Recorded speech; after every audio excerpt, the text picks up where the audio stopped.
Assalamualaikum warahmatullahi wabarakatuh. Halo semuanya, apa kabar kalian hari ini? Semoga kalian dalam keadaan baik dan tetap semangat dalam belajar ya. Di video kali ini kita akan membahas tentang mengapresiasi dan mengkreasikan fabel.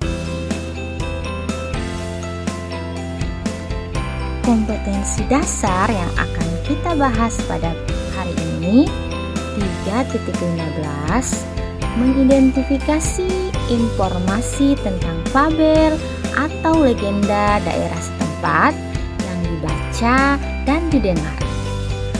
4.15 menceritakan kembali isi fabel atau legenda daerah setempat yang dibaca dan didengar.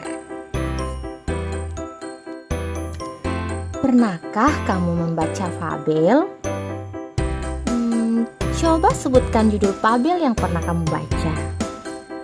Apa yang paling membedakan cerita fabel dengan cerita lainnya? Bingung kan? Yuk simaklah gambar berikut.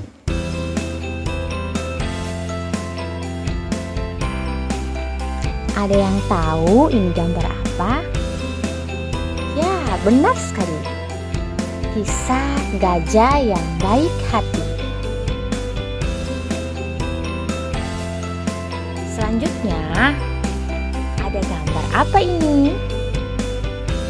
Benar sekali, ada gambar burung dan semut. Nah, ini adalah cerita tentang kisah semut yang hemat. Selanjutnya, di sini ada gambar kancil. Benar sekali. Judulnya adalah Kisah Kancil dan Buaya.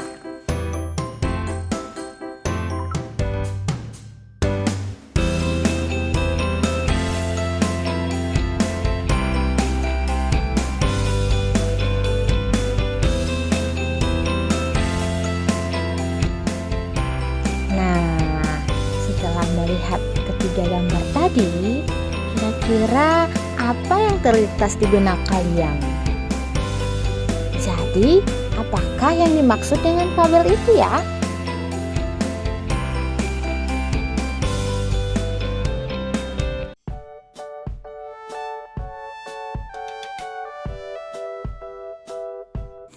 Jadi, fabel adalah jenis cerita fiksi, yaitu cerita yang bukan kisah tentang kehidupan nyata atau merupakan rekaan. Fabel juga adalah cerita tentang kehidupan binatang yang berperilaku layaknya manusia.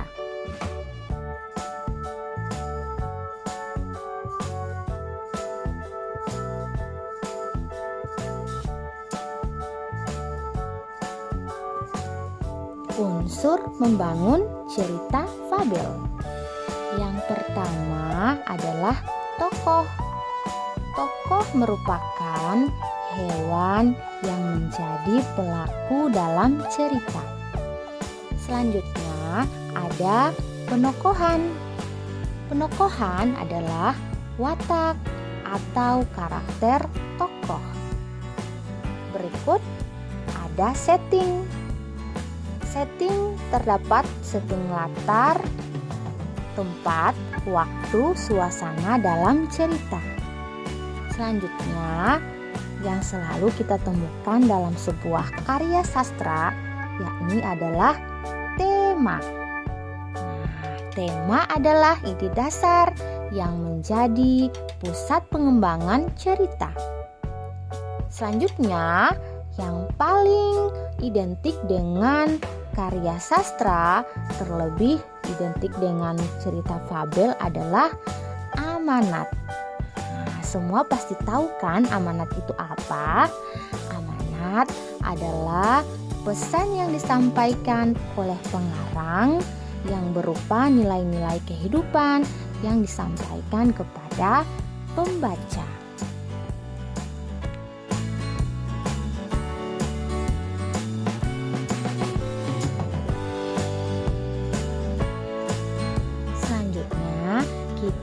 akan membahas ciri-ciri cerita fabel. Yang pertama, fabel bersifat fiksi atau tidak nyata. Kedua, tokoh yang diperankan dalam fabel adalah binatang. Yang ketiga, watak yang digambarkan dalam teks fabel adalah watak yang baik dan jahat. Rangkaian peristiwa yang digambarkan dalam sebuah fabel adalah rangkaian yang berupa kejadian sebab akibat yang berurutan dari awal hingga akhir cerita.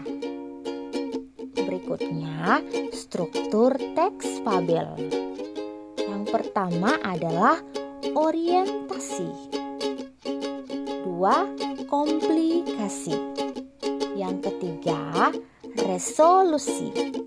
Dan yang keempat adalah koda.